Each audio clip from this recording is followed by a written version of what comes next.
Suddenly, all the puzzle pieces fit into place. He'd blown off our real-life plans to go skiing because his online friends wanted him to raid. Evidently, disappointing his daughters was a lot easier than letting down his gamer buds. What a jerk. What a total jerk. I glared at the computer screen, trying to resist the overwhelming urge to put my fist through it. If there was a way to do it and hurt him on the other side, I would have definitely tried. Right. What I'd meant to say is that we'd been planning to raid for weeks. Not necessarily today, though. It just ended up working out that way because I was homesick. Bastard. He was a total bastard. How could he do that to us? Stand us up? Leave us hanging? He didn't even have the nerve to cancel. Mom had to track him down to get the scoop. He'd probably stayed up real late and forgotten to set his alarm. After all, he'd never planned to make the ski trip to begin with. I ached as I thought about Emily's sad face, Mom's fury, my friends wandering the resort, wondering where I was, me missing out on that last chance to keep some connection with them. So selfish. So selfish. Are you still there, honey? You're not mad, are you? I'm fine. Cool, that's my girl. I knew you'd understand. After all, you're a gamer, too. So TTYL, KK. I gritted my teeth in frustration. A gamer? Please. A real gamer understood when it was time to shut down the game. A real gamer knew when life came first. Yes, I was a gamer. My dad, on the other hand, was merely a computer addict. His precious online world had become more important to him than his day-to-day existence. And he'd proven time and time again that he'd abandon those who needed him if it meant more time in front of the computer screen. No wonder Mom had left him. I switched off the computer without bothering to answer or say goodbye. Not that he'd notice. I pulled out my manga project and started drawing furiously, pouring my heart and soul into my art. I sketched the scene. Alora back in the real world, back in school. The bullies who once plagued her relentlessly catch sight of her and stop her in the hallway, jeering and calling her a freak, just like they used to before she went into the game. They throw spitballs at her and pull her hair and rip her dress. But this time, Alora doesn't cringe and cry and try to run away like she once would have. This time, Alora simply stretches out her arms and raises her hands. Suddenly, bolts of lightning shoot from her fingers, crackling into the air. The bullies scream, wetting their pants with fear, before they turn tail and run away. The other kids cheer. She's their hero.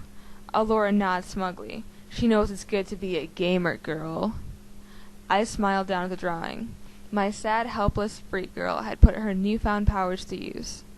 She'd become confident and not afraid to face life head-on. I was proud of her. I looked over my abandoned snowboard, still leaning by the door. What would gamer girl do in a situation like this? It suddenly seemed very obvious. Minutes later, I was downstairs. So, Grandma, I said, smiling, can I ask you a favor? I'm not going to say it didn't take some pretty pathetic begging and pleading, but not half an hour later, Emily and I were in the car with Grandma, driving toward the mountains. She had been surprisingly agreeable to the suggestion. Well, after I offered to dust her entire unicorn collection anyway, which is going to take me years to finish. But it'd be worth it, especially after seeing Emily's ecstatic face when I told her we were going after all. We'd arrived around lunchtime and found my friends in the lodge, surrounded by piles of food. They screamed and squealed when they saw us, and immediately plied us with hot chocolate and pizza, much to Emily's delight. We found Grandma a cozy armchair by her fireplace, and she settled in with a romance novel while we hit the slopes. Emily joined other 8-year-olds for a lesson, and my friends and I headed over to the park, navigating the jumps and rails as best we could. Caitlin was still learning, so she took the side routes, cheering us on as we attempted various tricks. "It's good to have you with us again," Caitlin remarked as we rode up the chairlift together. "I've missed you, you know." I rubbed my mittens together to stay warm. "I've missed you guys, too." "So is your new school still totally lame?" Caitlin asked. "I bet all those Amber zombies make it completely unbearable." I started to reply, then thought about it for a moment. "You know," I said, surprising myself, "I think it's growing on me. The school, that is, not the Amber zombies." Caitlin laughed appreciatively. "Well, that's good." "Yeah," I nodded.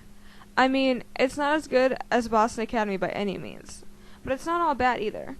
I actually started a manga club last week and a ton of people showed up. It was pretty awesome.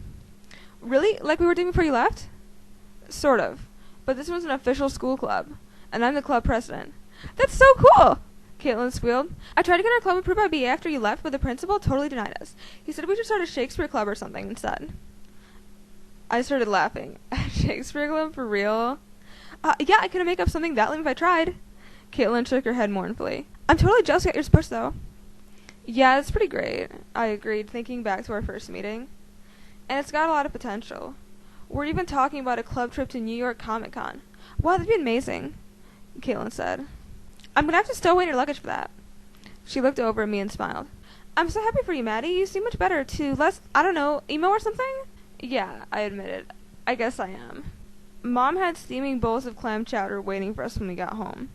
She and Grandma sat at the table as we ate them, asking about her trip. We gave them play-by-plays, laughing at the misadventures.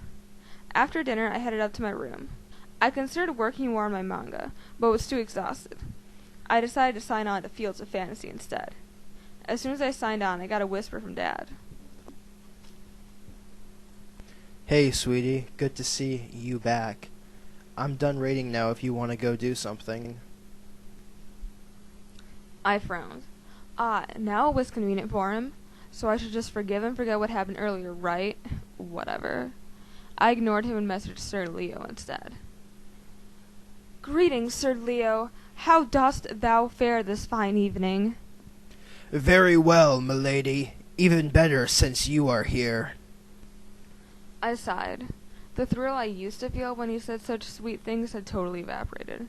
Now I could only imagine them coming from Matt, which did nothing for me whatsoever except make me feel guilty. What was wrong with me? Why couldn't I accept that my knight was a real-life, really nice guy? I should be psyched, and yet all I could feel was shallow and selfish and totally not into Matt. Parentheses. How was skiing with your dad? End parentheses. Parentheses. Begin parentheses. Actually, my dad didn't go. End parentheses. Parentheses, question mark, end parentheses. Begin parentheses. Yeah, he's too much of a video game addict to get up from the computer and go outside. Sun might kill him or something. End parentheses. Parentheses. That sucks. I'm so sorry. I know you are really looking forward to that. End parentheses. Begin parentheses. Yeah, I was. So we went without him. Had to bribe Grandma, but it was totally worth it. End parentheses. Parentheses. Nice. I'm so glad you still got to go. End parentheses. Begin parentheses. Me too. End parentheses. Parentheses. What did you say to your dad? End parentheses. Begin parentheses. He messaged me when I first logged on, but I ignored him. End parentheses. Parentheses. End parentheses. Begin parentheses. Question mark? End parentheses. Parentheses. You should probably talk to him, you know? End parentheses. Begin parentheses. Heh. Yeah. End parentheses. Parentheses. I'm serious. Otherwise, this kind of stuff may start happening all the time. And you don't want that, do you? End parentheses. Begin parentheses. Definitely not. You're right. End parentheses. Parentheses. LOL. I'm always right. Haven't you learned that by now? End parentheses. Begin parentheses. Yes, yes. LOL. End parentheses. I considered his words for a moment. Maybe I should confront Dad. Let him know how selfish he was, and how it felt to be ditched. Maybe he didn't even realize it was such a big deal. Begin parentheses. Well, thanks for the advice. Maybe I'll do that. What are you up to anyway? End parentheses. Parentheses. Well, this morn I hit the comic book store and got the latest X-Men. End parentheses.